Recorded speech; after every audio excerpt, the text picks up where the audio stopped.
You all know what to do when I say action, right? 3, 2, 1, action. After reflecting for a while, while there is a lot that we need to discuss in regards to the outcome of the 2024 election, I think one thing has become obvious to me the more time goes by, and that is one single issue, one single wedge issue won Trump this election, and by a massive margin as well, a very comfortable victory. And that issue was economics, the economy.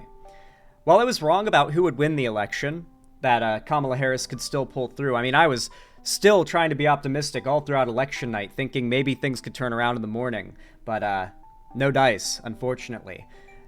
I've said, though, in the lead up to the election, that if Harris does lose, the core issue that will have won Trump the election will be the economy.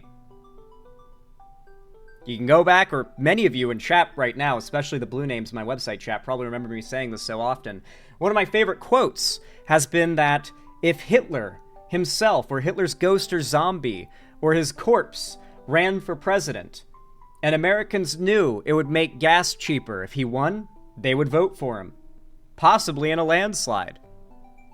That above all else, Americans are very financially conservative because they believe that financial conservatism equals financial prosperity. And that the Dems just waste money, government money, that they assume somehow goes to, like, businesses and the people and the economy. I don't know. They assume that they're spending government money on wasteful things like the welfare state, which of course many of them benefit from because so many conservatives are themselves older and are benefit they benefit from Social Security. So like it's just this moronic cycle of misinfo and cognitive dissonance you got to deal with. But regardless, the perception exists that Trump was better on the economy, and that would be what won him the election. And I squarely believe even now that I was right, and that the economy is what won Trump the election. I think it lost him the election in 2020, and I think that Biden, failing as any good president would to return the economy to a good state, or at least a satisfactory enough state that Americans would be happy. And we'll get into that in a minute, like why prices remain so high, why that was what fucked over Biden, why Biden actually grew the economy immensely in his time, but it wasn't in a way that Americans will respect or appreciate. I'm going to get really deep into all that, but first I want to talk about the policy that almost certainly won Trump the election. What Trump's proposed tax plan could mean for American incomes. Trump is proposing swapping income tax for tariffs. Benefits from the Tax Cuts and Jobs Act were to expire in 2025. Some expect Trump's tax plan to increase the national debt. It's going to be substantial, by the way. Since, in fact, it's expected that over 10 years, we are going to be $3.2 trillion in deficit.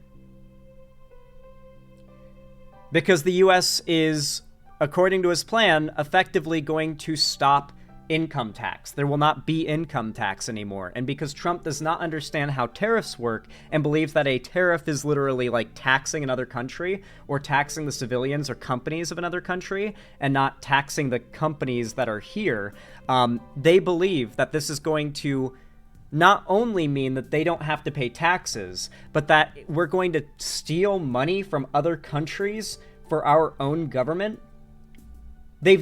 Trump has convinced Americans that he's such a savvy businessman that this will work.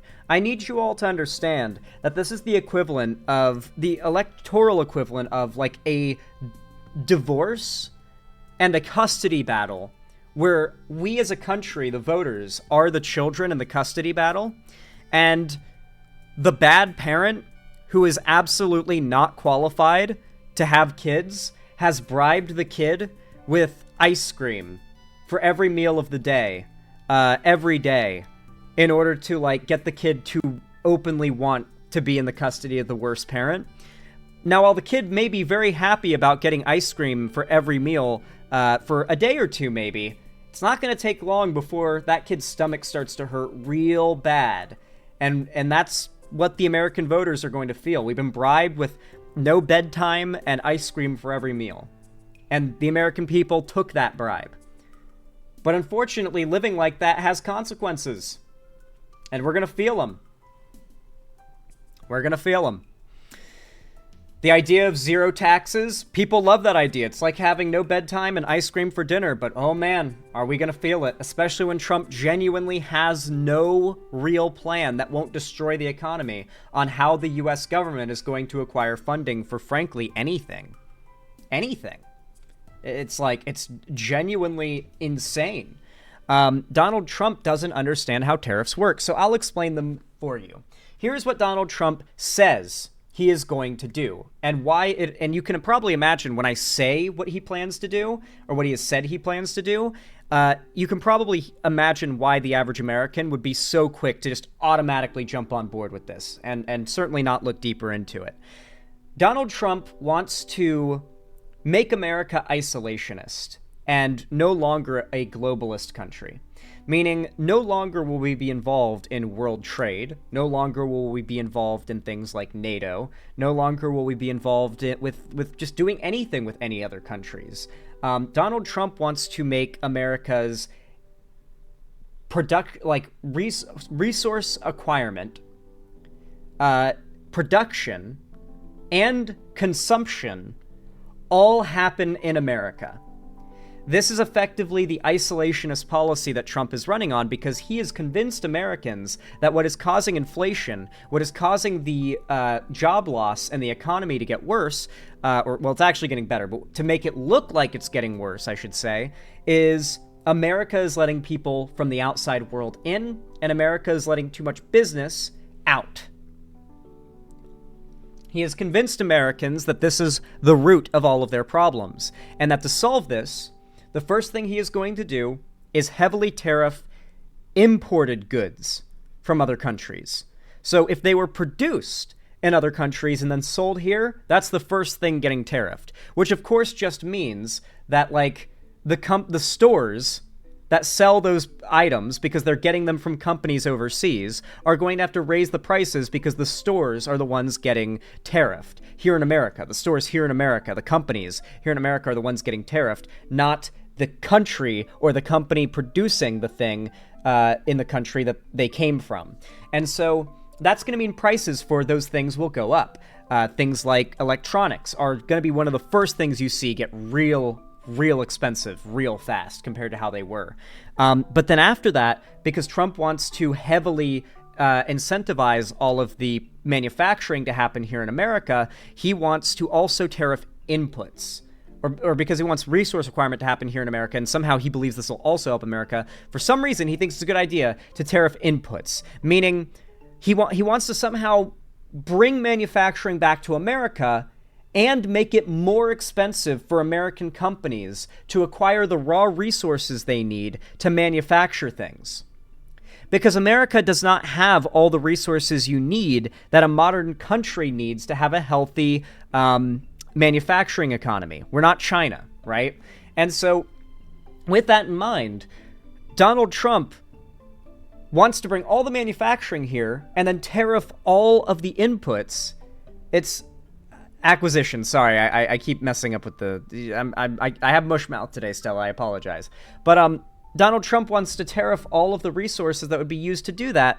It's not going to work. None of this works. Donald Trump, fundamentally not knowing what tariffs do, can't do this. And the sad thing is, you know what's so tragic about this?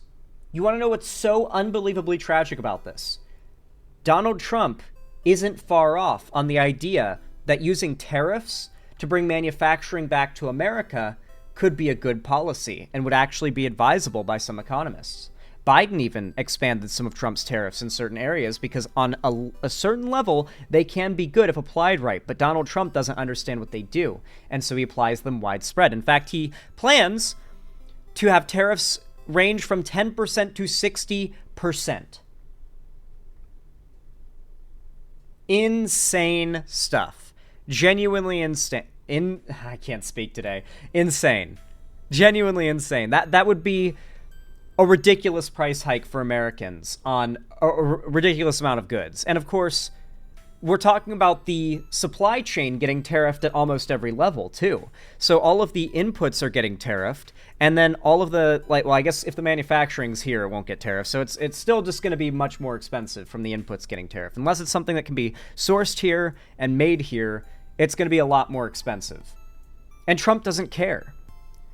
Because to the average American, that entire plan sounds flawless. Genuinely flawless. Now, let me tell you how Biden used tariffs that are actually, pretty good. If you surgically use tariffs in emergent industries in which you are competing with another country that is trying to outdo you in the realm of manufacturing, and you already have a decent supply line of the input needed for that particular emergent industry, for example, electric cars. Biden put a tariff on Chinese electric cars, which of course makes it more expensive to buy Chinese electric cars, so people would instead buy American electric cars because China is desperately trying to outdo us in a brand new emergent manufacturing industry. America is fighting a trade war with China, and Biden was even fighting the trade war with China very healthily. And, obviously if China already has a realm of manufacturing, we're not getting it back. We're wasting money and resources trying to, bring that manufacturing back. But if a new industry that's viable for America to headline in comes about, yeah, we should absolutely tariff the fuck out of China's version of it so that Americans buy American. Yeah, that's absolutely a smart policy. But Trump wants to do it for everything. And overwhelmingly, economists are coming out to say, brace.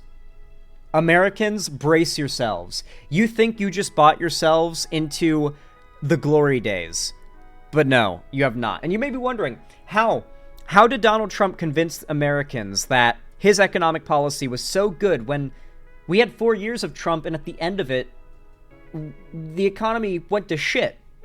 Well, I want to remind you all of some things from when COVID happened and we started experiencing the financial crash and people started losing jobs and the economy started, and government shut down and the economy started to go to shit. Rent started going up, all these things. Let me remind you of some things. For starters, who remembers what Donald Trump insisted had to be on the stimulus checks before he would sign off on them? Gonna fast forward and say his name.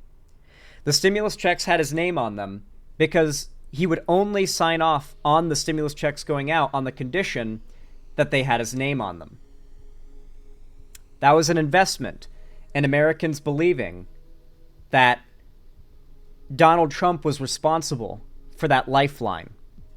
On top of that, we hadn't experienced a lot of the worst of that financial crash just yet.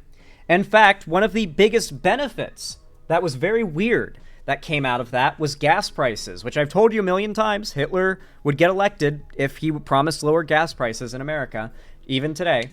When Donald Trump badly handled COVID and everyone was staying home, they weren't driving. Anywhere, globally, they weren't driving. And even in America, people weren't driving. And of course, this meant that stores, like gas stations, were not selling any gas. And so gas stations were they weren't buying after a certain point. For one, gas was so cheap.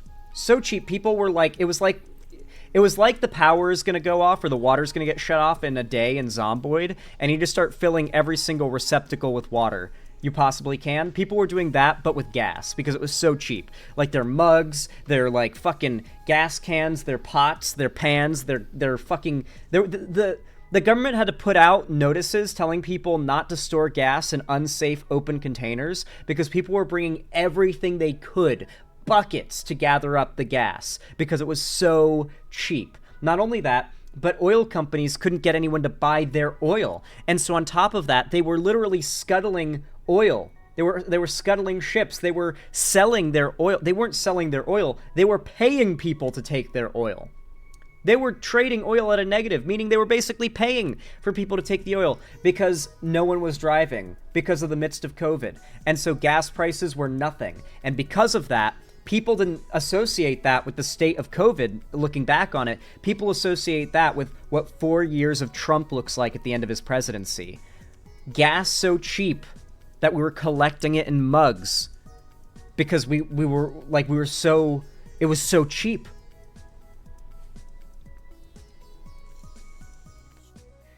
So despite the fact that that Trump crashed the U.S. economy, and he did take some pretty hard hits from it. I mean, he did lose in 2020. I think you guys also have to remember that there were some negative side effects of COVID and the financial crash that Trump caused that he's able to take credit for. There were surprisingly weird positive effects like that. Or at least on a surface level, they look like a positive effect. Now, Biden had a record growing economy. Now, I need to explain some things to you about what made Americans believe the economy was so bad, despite the fact Biden had actually record growth in the economy. Bidenomics was amazing. A really good example of Bidenomics is the American Rescue Plan. Are you guys excited for the White House website to no longer be a reliable source of information about the government? The American Rescue Plan. President Biden's plan to provide direct relief to Americans contained COVID-19 and rescue the economy. So this is what's so neat about the American Rescue Plan. If you go to the White House website, let's say you need help finding a vaccine. Click this. All the info you need on finding where to get vaccinated. I need help getting healthcare coverage. Click this. All the help you need to sign up for funded programs to get your healthcare taken care of if you can't afford it. I need help buying food. Sign up for your local SNAP program. Here's everything you need. I have kids. Get a $3,000 tax credit per child for children 6 and over. Everything you need. I need help with rent. Sign up for ways to get help with rent. I lost my job. Sign up for ways to help get a new job. I need help getting a rescue payment. Get a fucking rescue payment from the government, a stimulus check, basically. I want to offer my employees paid time off for vaccines. If you are a boss who wants to be a good boss and take care of your employees and receive government funding in order to let them get vaccinated while they're on their day off, and get paid time off for it, here's a link. Hold on, what's this one? My small business needs help. Here's another one. Here's another link, right? Dude, the American Rescue Plan goes hard, but the problem is the fact that you even have to learn about the American Rescue Plan to know what Biden did. You already lost. You already lost when Republicans run on the economy that hard. And it requires this much education, even 5 minutes of education to understand what Biden has done. We had record low unemployment. Listen, the Fed has a few targets by which they try to measure whether or not the economy is healing or doing well. And one of those things, at least not a very high-ranking thing on that list, is inflation.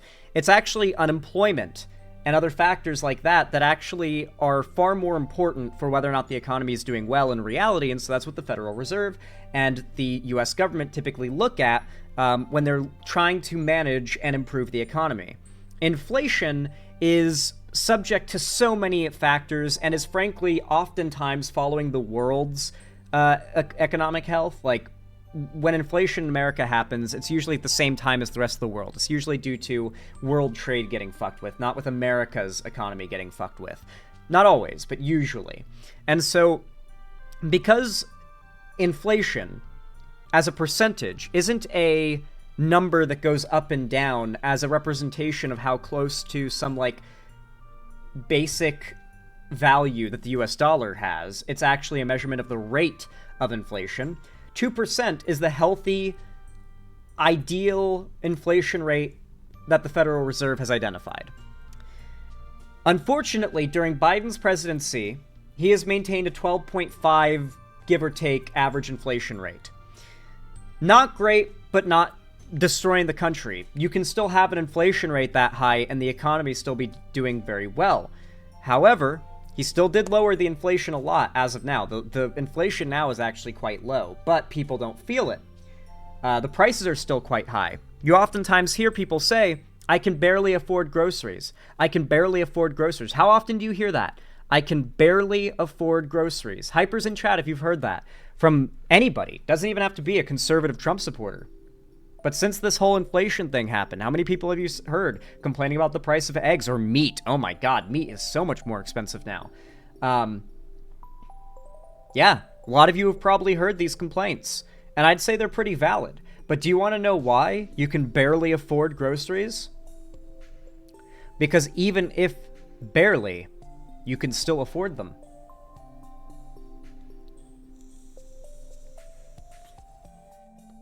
At large, the majority of Americans, even if barely, can still afford their groceries. The only thing that's going to control those prices is when the market stops being able to pay those insane prices. And fortunately, wages have risen in Biden's fantastic economy to meet the higher prices. And that is why Americans can still, if just barely, still pay for these things. It's really tight. Money is so tight, but these companies are currently wringing every last penny they can out of the majority of Americans without completely leaving them destitute. They found the ideal middle ground, and they want to maintain it for as long as they can. It is not Biden's fault, short of what would absolutely be blocked by Republicans even now, setting price caps on groceries, which I don't think can be done by executive order. There's not much effect the president can have on grocery prices. The market has to recover on its own, and a large part of that involves the prices no longer being low enough for people to pay. That is when they start undercutting each other again. Right now, the economy is just in a really unhealthy place in regards to the prices of things that people need to live, from rent to groceries, and that is what won Trump the election. And unfortunately, the policies that Trump ran on, despite being a very, hey, kids, don't you want to not have bedtimes and eat ice cream and candy for every meal kind of policy suggestion from Trump, winning over a lot of people, it's going to ruin this country's economy. Like, it is going to be disastrous. If you thought what COVID did to this economy was already horrific, prepare for far worse. Now, if you're a Trump supporter watching this, or you just voted for Trump, you don't even have to be like a dyed-in-the-wool supporter, but you just voted for Trump because you felt like his policies are going to be good for you, I'm not saying this because I hope it's what happens. I'm an American too. I would love for what Trump says is going to happen if he does these things to actually be what happens. You think I don't want grocery prices to go back down to ridiculously affordable levels? You think I don't want everything to go back to being affordable again, like Trump says they will? You think I don't want do you think I as an American like paying taxes? Like, dog, of course, if Trump was right about none of us having to pay income tax, and that being fine for America, and that being a completely okay thing to do, if that was true, I'd be on board with it. But it's not. These policies are not going to have the promised outcome that Trump has. I want the promised outcome that Trump is promising. I want American financial prosperity, low prices. That sounds amazing. But dude, it's not going to be the outcome.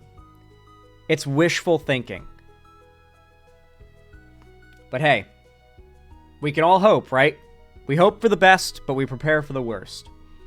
Anyway, guys, if you enjoyed this segment, if you thought that it was entertaining, educational, or even enjoyable, then please consider leaving a like, whether you're watching it live or when it goes up as its own video after the fact, up on the channel as a segment. Seriously, please leave a like. Every single like forces YouTube to push my content in the algorithm to more new and old viewers alike, and forces, generally forces YouTube to put my content in the eyes of more people. And don't just do it for me, do it for other lefty content creators too. You guys know that's what we need right now when you consider, Trump literally thanked Aiden Ross during his acceptance speech, or during his victory speech.